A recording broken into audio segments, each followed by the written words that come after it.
What's up, Dragon Brood? We're going to be continuing with the Dominaria United previews today. And honestly, I think in today's video, what we learn is that several of the uncommons are super good in this set, which is something I don't think most of us were considering, but that's actually really neat.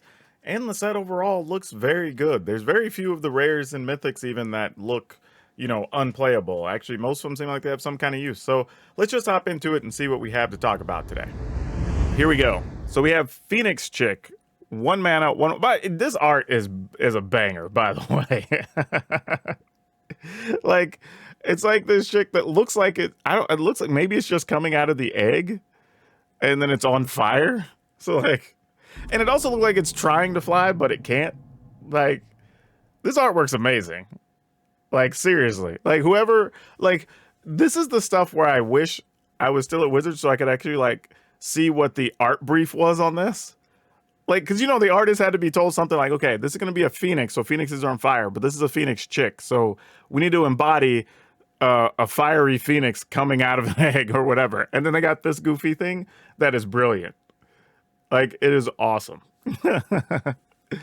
Anyway, the card is a 1/1 flying haste. It can't block. Whenever you attack with 3 or more creatures, you may pay 2 red. If you do, return the phoenix from your graveyard to the battlefield tapped and attacking, and it's a 2/2 effectively. I don't know if this card's good or not. Like, I real don't know. I don't know if this card's like, I mean, a 1/1 flying haste for 1 is actually feels solid, right? Like, in late game, you get a 2/2 flyer back, which is okay, I guess. But you also have to be attacking with 3 or more, which lately that doesn't happen all that much in a lot of decks. Or if you are, you've also spent your mana to play a haste creature that turn. So probably doesn't have a ton of value, but I will say, if there's a Phoenix theme deck, or there's something to do with creatures going in and out of the graveyard, or whatever, then this maybe has some value. This is Defiler of Faith, 3 colorless, white, 5/5, Vigilance, Phyrexian Human. So I assume we're just going to have a lot of Phyrexians in the set. As an additional cost to cast, oh, this is like the other ones from the other preview video. Okay, and as an additional cost to cast white permanent spells, you can pay 2 life. Those cost 1 less white. If you paid life that way, it reduces only the mana, white mana from the cost. Whenever you cast a white permanent spell, you create a 1/1 white soldier creature token. This one's better than the blue one. Probably, I don't know. I'm not sure if it's better than the green one or not. It might be because, well, they both cost 5, but the green one's a 6/6. This is at least playable. I'll at least say that. The thing is, though, like, I just did a video today where I did a white aggro deck, and we were playing Owl, the big AO, the big white dragon, and that at least can protect you from things like sweepers or whatever that this one can't. And because it costs 5, I'm not sure how much I'm going to have in hand or need to play with that. Now, the cool part is it's in white, so you can gain life and make it easier to use this on upcoming turns. But I don't know. I'd have to really think about it. All right, this is Bortuck Bone Rattle. That's a name. 4 colorless, black, green. So this has to be really good. 4/4, Troll Shaman, legendary creature. When it enters the battlefield, if you cast it, choose target creature card in your graveyard, return that card to the battlefield. If its mana value is less than or equal to the number of basic lands among... No. This is one of those cards that I feel like at 5 it's too good, at 6 it's too bad. Like, this needs to be like 5.5 mana. I think the problem is we're still going to have other reanimator spells that are just better or more efficient. Now, this does come on a body, so let's be honest. Like, if we're playing that type of deck already, you go ahead and play this card, use it to get, I don't know. It says only a creature, though, right? Target card to the battlefield, actually. So that actually does change it. It's not creature. It's actually a card. And that, as small as that difference is, it does make a big difference. Because you're talking about maybe, depending on the size and style of the deck, being able to get back some type of vehicle or something. You can get back just another creature that maybe draws cards or has death touch or something like that. So, like, yeah, I'm okay. And we're losing some of the graveyard stuff from like Kaldheim and whatever too in these colors. So I don't know if there's gonna be enough in Dominaria, or if it's this might be one of those cards that it may have to wait 6 months, 9 months till there's some more cards that matter to make it playable. But for now, I wouldn't be too. It's an uncommon though, so you're not gonna have to try real hard to get your hands on these. So I think it's fine. Just not exciting. Okay, so we have Cult Conscript. 1 black, 2/1. Hey, a 15-month sub. Thank you so much. It's a 2/1 for 1 skeleton warrior. Comes into the battlefield tap. Seems to be the way these days for 2/1 black creatures. You can pay 1 and a black, return it from your graveyard to the battlefield to activate only if a non-skeleton creature died under your control this turn. This seems solid. Yeah, this is playable, right? It's a 2/1 for 1. Now, admittedly, it does come into play tap, so it has those limitations or whatever. But it's a reasonable body. If there's enough skeletons that we could use with this could be a thing. If they sweep the board, as long as you have mana open, you could return it to the battlefield. So yeah, I don't have a problem with this. This is just a solid card. Again, you know, if mono black aggro is still good, mono black needs another good quality 1-drop right now. So yeah, maybe I could be talked into playing this. Heroes Heirloom, 2 colorless equipment. You get a +2/+1 as long as equipped creature is legendary. It has trample and haste. Ooh, this is interesting. Because remember, last time we were in Dominaria, there was a lot of legendary creatures. I expect there's going to be a lot again this time. If you have a deck built around legendary stuff, which it seems like there might be, this could actually be pretty reasonable. Like basically saying every creature you have has kicker 2, gain haste and trample. You know what I mean? Like that's basically what this is. Actually gain +2/+1 and haste and trample, right? For 2 colorless. That's kind of legit. Especially late in the game, right? Imagine they sweep your board, but your deck has a bunch of legendary creatures, and this is just sitting there waiting for a body to show up. And then you're like, okay, this like 4/4 now is a 6/5, and it has haste and trample, right? So like everything afterwards becomes a super serious threat. So this card looks very, I don't know, just passive, but could be really strong. Obviously, it can be used in non-legendary creature stuff, so you can still equip other things. You just get those extra bonuses if it happens to be legendary. So for being an uncommon, I don't mind this card. I think that's kind of where you want a lot of your equipment, because they're not going to go into a bunch of decks, but just to exist and be viable, pretty cool. And this is one of those cases where this is probably going to be an all-star and limited too. This is a pretty cool card. Rona's Vortex. 1 blue, instant, has kicker of 2 colorless and a black.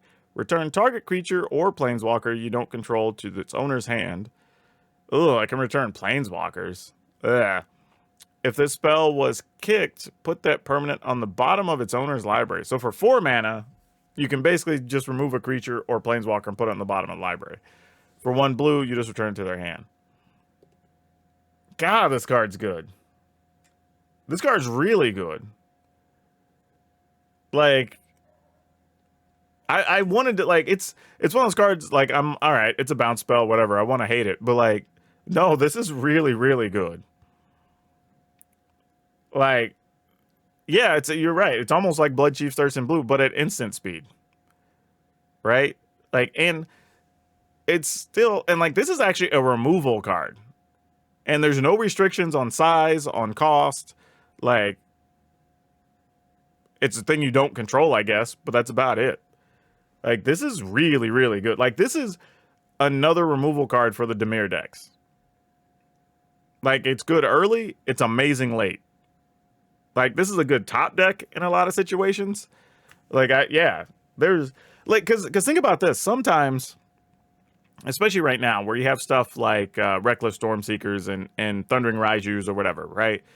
Sometimes those are really good against those decks because, like, Sweeper happens, and then you're already attacking with this thing, right?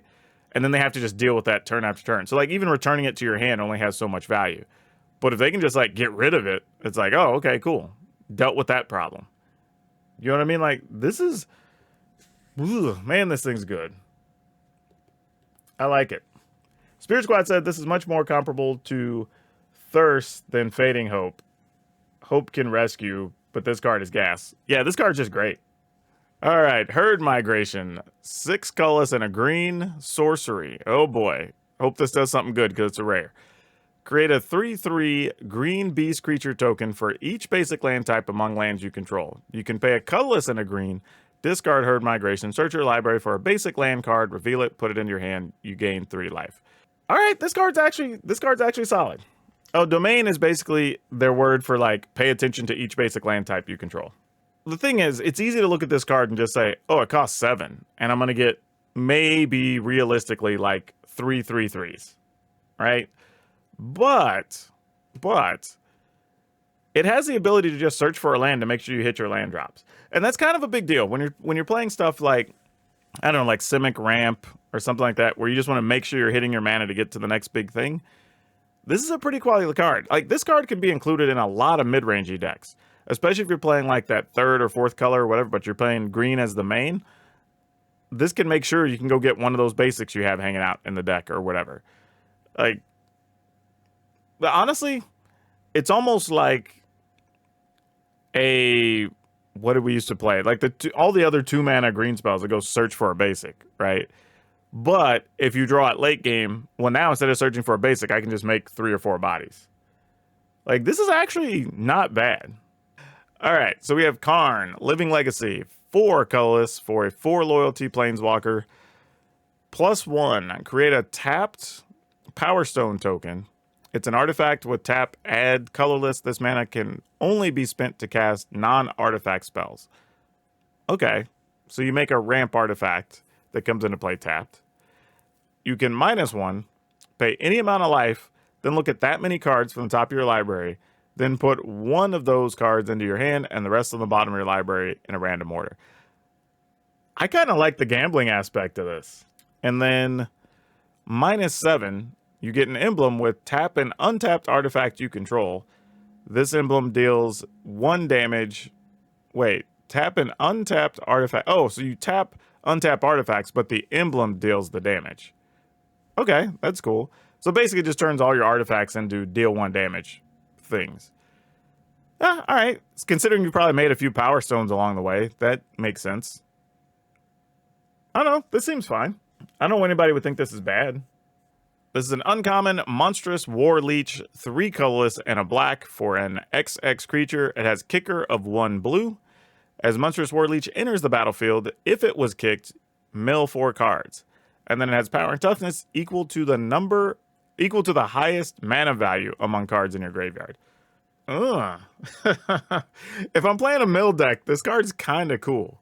Like, the downside is it effectively costs 5, because if you don't have anything worthwhile in your graveyard, you're just playing this to have like a 4-mana 4/4 3/3 maybe at best, or 4-mana like 2/2 even, which is a little bit disappointing. But if you are playing a Reanimator deck, this is pretty baller, right? Because you're already doing stuff to get stuff in your graveyard. So there's a good chance you're going to have like, I don't know, a 7/7 or an 8/8 hanging out. So you played like a 4-mana 7/7. Like, this could be legit. Now, admittedly, this is a card, again, that needs a specific type of deck to play it. But I don't mind that this exists because of that being uncommon. Plaza of Heroes, which has 4 abilities on a rare land. So, tap for colorless, fine. Add a mana of any color. Spend this mana only to cast legendary spells. So again, we were talking about decks that might want a lot of legendary things. This card goes right into that. Tap, add a mana of any color among legendary permanents you control. So now you can spend mana on anything, but it can be of the color of a legendary thing you have on the battlefield. And then pay 3 and tap it, exile this card, target legendary creature gains hexproof and indestructible, and then in a turn. That's even better, because now it's going to be hard for your opponent to sweep away your creature, target it with spot removal, whatever. Yeah, this land, though, is very, very good. It's excitingly good. I would even say there's a real chance this card is going to debut, pre-order, whatever, at about $2 to $3. Would not be surprised if in the short term this goes up to being a $5 card. Maybe even a $6 card. And the reason I say that is, if there's any number of decks in Standard, more than one, that are focused with a lot of legendary creatures or whatever, and this is playable, then that's going to, at least in the short term, bump its price. Because if I remember right, the next RCQ season is Standard. On top of that, I would imagine almost, unless you're playing monocolor, almost every commander is going to want this card. Hey, not a lot to say about this one. It's just Dragon Whelp. And it's cool because now the dragon's riding on somebody's shoulder, which is just awesome. Oh, okay, this looks interesting. Yavimaya Iconoclast, a colorless and a green for a 3/2 elf, uncommon. Has kicker of 1 red. So interesting, I don't know of elf decks that want to splash red right now, but last time we were in Dominaria, we did have like Rada and some other stuff that maybe you want to do that. It does have trample. Whenever it enters the battlefield, if it was kicked, it gets +1/+1 and haste until enter. Ah, I was thinking it was going to be a +1/+1 counter for that, and I was like, oh, this thing might be really good. But it's all right. It's all right. Like, it's a 3/2 trampler, so if you have any way to pump your stuff, that's beneficial. Kicker's easy to cast. It's only 1 more mana. You only get the +1/+1 temporarily. Don't know if this fits into Gruul decks or not. I mean, Gruul has a lot of good choices still right now, and I don't know if this is the card we're looking at throwing in there, but it's not terrible. Strength of the Coalition. 1 green instant has a somewhat expensive kicker, 2 colorless and a white. Oh, are we going to do this for every color? I just realized that. Like, where you have a cost of 1 and then a kicker of 3 to a allied color. That might be what we're doing here. But anyway, this is a colorless, or actually a green for an instant, colorless, 2 colorless and a white for kicker. Target creature you control gets +2/+2 until end of turn. If you kicked it, you put a +1/+1 counter on each. Whoa! On each creature you control. That's real nice. I ain't gonna lie, that's real nice. Whew. I'm thinking something like Selesnya or Naya Humans could take advantage of this. But I think my problem is I don't know if having this available is better than having Tameo Safekeeping, for instance. Right? Because I can just outright keep a creature from dying. But this is real good, though. Right? Like, this is really playable. Like, man. Like, there's so many decks that, like, part of the benefit to being able to go wide is if you can pump stuff or surprise your opponents or whatever, right? Like, you could do some stuff with this. Like, I'm gonna have to put some thought into this. I don't think it's, like, insanely good, but I feel like it's just playable enough that I wouldn't feel bad putting, like, 2 copies into my deck. Okay, I'm assuming this is a story beat type card, but Protect the Negotiators. I guess they sent some people from Dominaria to go, like, make peace with the Phyrexians. I'm just making up my own headcanon here. Colorless and a blue, instant. This has a kicker of a white. If this spell was kicked, create a 1/1 white soldier creature token. Counter target spell unless its controller pays 1 for each creature you control. All right. Okay, what I like about this is that it's a counter that works for creature decks, which I really like, right? So now, where we were just talking about having a card that cares about you going wide or whatever, this is the type of card, like if you need to splash a counter, because I've still done that recently, like that's still a viable strategy. This could be very good, right? Because now if you have a creature on 1, a creature on 2, creature on 3, your opponent's going to set up some type of sweeper or, you know, meat hook or whatever. Well, there's no way that's getting through now. You know what I mean? Like, and not just that, this says counter target spell. It doesn't say creature spell, it doesn't say non-creature spell. So you can just counter the big fatty your opponent's about to play as well. Keldon Flame Sage. 2 colorless and a red for a 2/3 human shaman with enlist. Whenever Keldon Flame Sage attacks, look at the top X cards of your library, where X is Keldon Flame Sage's power. You may exile an instant or sorcery card with mana value X or less from among them. Put the rest on the bottom of your library in any order, in a random order, and you may cast that exiled card without paying its mana cost. Oh, so there's a lot going on here. All right, so I'm assuming the way you want to play this card is attack with it, enlist something, so you make this creature's power more. And then, so let's say you enlist for 3. I don't know why you're not attacking with the 3/3, but maybe because you want to get a bunch of stuff off your Flame Sage, right? So you get to look at 5 cards, and then you can cast something that costs 5 or less. This card seems pretty good, y'all.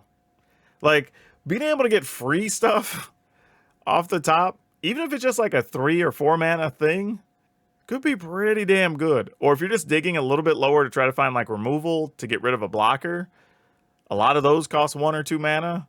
Like, this might be all right. This is Tori The Evidence, Fury Rider. Oh, hey, this is like from old school. The cards that reference like Davin and Archer and stuff like that. I guess this is like the leader of the pile. That's pretty cool. Leader of the pile, of the army. Why did I say this the pile? I guess the army is a pile of duders, right? All right, so you have colorless, red, red, white for a 3/3, legendary creature, human knight, vigilance, and trample. So for 4 mana, you get a 3/3 vigilance trample. All right, that's already reasonable. Whenever this card attacks, all other attacking creatures you control get +1/+1 till end of turn. Other red attacking creatures you control get trample, and then you untap each other white attacking creature you control. Wow. Whoo. Man. If this lives a turn, it's real good. Like, if this lives a turn, it is really good. Now, it's only a 3/3. So, I mean, does it live? Who knows? Do you even want to play this card over something like Thundering Raiju, say, in the Boros decks? I don't know. Maybe you play 4 Raiju and you play 1 or 2 of these, or maybe you play 3 and 2 or something. That's possible. But man, this is legit. Now, I will say this though. It does only trigger if this card attacks. And it doesn't have flying or anything. It's on the ground. Now, it's a 3/3, so it's not the smallest thing. But you may only get that benefit once or twice. Because the card itself doesn't have haste. It has vigilance and trample. So, those are some things to think about a little bit on this card. So, while it has some really exciting words, it may not be the card you want for standard, but then again, if we're playing a humans deck, if we're playing a knights deck, this could very well be the card you want as your 4 mana card. You know, like I was about to say like Naya Humans, but right now the toughest part with Naya Humans is that your 4 mana slots are either, what's her name? The Angel or Halan and Elena, right? So both of those are still really damn good, so you're probably not replacing those for this. But there may be some red-white builds that aren't playing green that would play this. So maybe it counts. And again, we'll see, because they're, you know, we went to Dominaria before. Knights could matter. Humans could matter.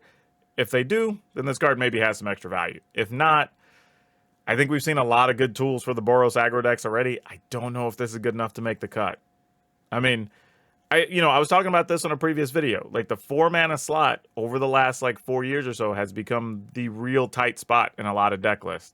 So when you see something's 4 mana, it almost has to be, like, exceptional. You know, it has to be Angel or a Raiju or something like that, right? It has to be that level because that's what you're competing against, right? When you get this, it has to be very specific to the deck it goes in to outshine those or make you want to play those in those builds.